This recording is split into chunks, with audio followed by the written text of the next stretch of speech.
Hello hello साथीहरू, धेरै समयपछि मेरो ब्लगमा तपाईँहरूलाई स्वागत छ। अनि आज चाहिँ यहाँ मस्त पानी परिरहेछ, के अरे पानी परेर उग्रिरहेछ भर्खरै। अनि म चाहिँ ड्युटीबाट फर्किँदैछु गाइस।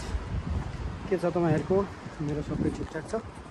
धेरै लामो समयपछि म आज तपाईँहरूको माझ केही जानकारीमूलक भिडियो लिएर आइरहेको छु।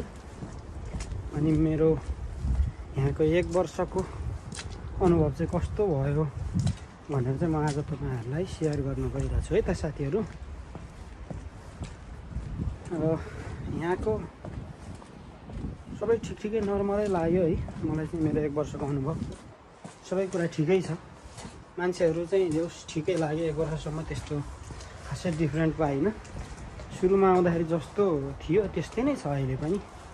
जस त्यस्तो नराम्रो छैन, राम्रै गर्दो रहेछ, राम्रै वेलकमिङ टाइपको है। पहिला पनि मैले भनेको थिएँ सायद तपाईँहरूलाई।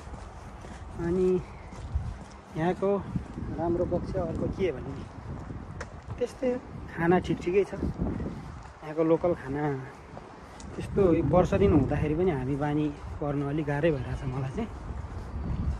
पहिलाभन्दा त धेरै बानी पऱ्यो, तर अझै पनि पूर्ण रूपमा चाहिँ अलिक गाह्रो छैन। हामी भात खाने मान्छेलाई यहाँको खाना अलिकति है लोकल फुडहरू ठिकै हो, नर्मलै लाग्यो है। त्यस्तो आहा भन्ने खालको अलि लागेन।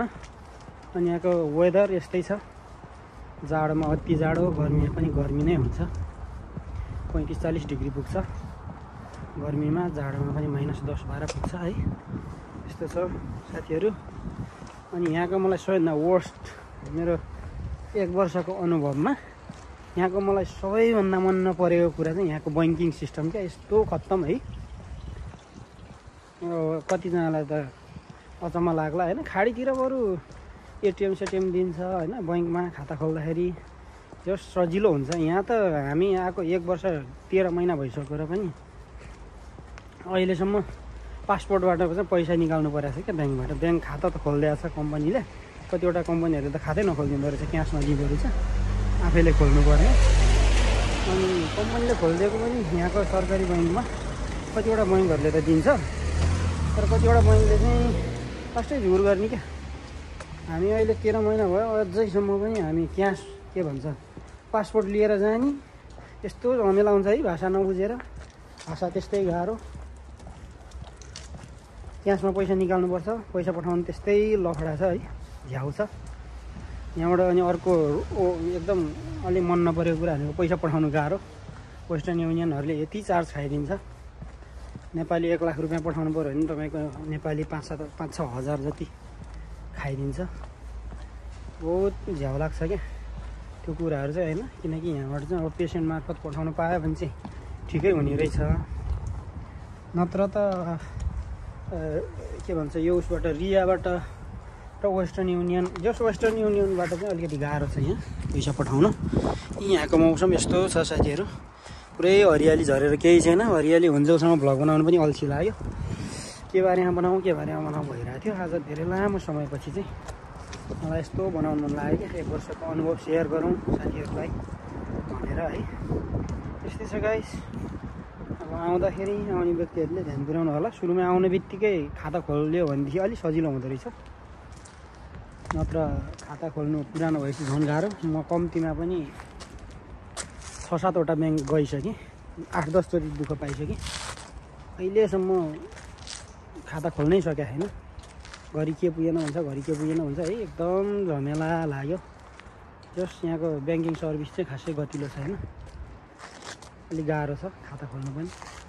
एउटा ब्याङ्कमा हिजो अस्ति गएको, त्यसले चाहिँ लास्टमा सबै भएपछि लास्टमा के भन्यो, तेरो कम्पनीको ओनरको यहाँ अकाउन्ट छैन यो ब्याङ्कमा, मिल्दैन भनेर फर्काइदियो क्या। कस्तो झ्याउ लगाएर आयो है। त्यस्तै छ साथीहरू। काम ठिकै छ। तलब धेरै एक्सपेक्ट नगर्नु होला। म बार भनिरहेको छु। तलब यहाँ खासै अब कतिवटा दलहरूले 2026मा सेलेरी वाइल बढ्छ भनेर चाहिँ 9 लाख 10 लाख भन्छ अरे, भन्छ है। तर त्यस्तो बढ्दैन यहाँ। अब हामी पनि हेरौँ जनवरीमा कति बढेर आउँछ। यहाँ बढे पनि त्यही यहाँको दिनार 4-5 हजार बढ्ने हो रहेछ। त्यहाँभन्दा धेरै त्यस्तो बढ्दैन। धेरै 5000 भनेको त्यही 40-42 युरो त हो नि। त्यसपछि 40-50 युरो बढ्छ अरे। बढ्दाखेरि एकदम जस यो ठाउँमा सेलरी चाहिँ त्यस्तो वाइल्ड हुँदैन। त्यो 500-600 त्यस्तै कमाउने हुन्छन् धेरै। अलिकति राम्रो कम्पनी पऱ्यो, राम्रो साउ पऱ्यो भनेदेखि चाहिँ होला होइन, नत्र छैन साथीहरू। अनि आजको भिडियोमा म तपाईँहरूलाई मेरो अलिकति काम गरेको भिडियो पनि देखाइदिन्छु तपाईँहरूलाई आजको भिडियोमा। आज चाहिँ मैले रेकर्ड गरेर ल्याएको छु, नत्र यहाँ अलिक गाह्रो थियो, हाम्रो रेकर्ड गर्न पाइँदैन, पुरै सिसी क्यामेरा हुन्छ। आज एक्लै भएको बेलामा यसो भिडियो बनाउने मुड चल्यो, अनि त्यो पनि गरौँ भनेर अलिकति है। अनि म चाहिँ किचन हेल्परको काम गरिरहेको छु अहिले पनि। अपर्च्युनिटी छैन, हाम्रो गभर्मेन्ट क्यान्टिन रेस्टुरेन्टमा अपर्च्युनिटी खासै छैन। प्राइभेट रेस्टुरेन्टहरूमा चाहिँ पछि स्किल सिकेर काम गर्नु सिक्नु, त्यो स्किल बढाउनु पनि मिल्ने अवसर हुन्छ होला। हाम्रोमा चाहिँ त्यस्तो छैन है त साथीहरू। त्यस्तै छ, डलेहरूले धेरै स्यालेरी बढ्छ भनेर वाइल्ड पैसा नतिर्नु होला, राम्रोसँग बुझेर आउनु होला, डलेहरूको भर हुन्न। अनि साथीहरू तपाईँहरूले सर्बिया भन्ने चाहिँ कस्तो ठाउँ भनेर बुझ्नुहोस् भनेदेखि, यो भनेको चाहिँ यो के भन्छ, युरोपको मेन गेट भनेर बुझ्नु होला है त। युरोप त युरोप नै हो। यहाँबाट अरूतिर आफूले सक्दाखेरि जान सक्दाखेरि लिगल्ली पनि प्रोसेसिङ गरेर जान पाइन्छ होइन।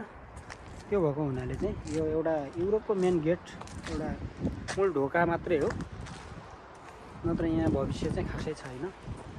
500 युरो कमाएर भविष्य बन्दैन साथीहरू। अब राम्रै कमाउनलाई राम्रै ठाउँमा जानुपर्ने हुन्छ, त्यसको लागि आफैले पनि बल गर्नु पऱ्यो होइन। त्यही हो, युरोपको मेन गेट हो। यहाँ आएपछि अपर्च्युनिटी धेरै हुन्छ होइन, बाटो, नत्र यहीँ बसेर चाहिँ भविष्य छैन है त साथीहरू।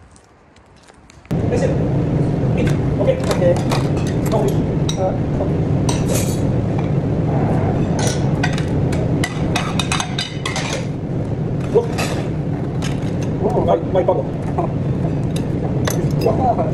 Very strong. Right.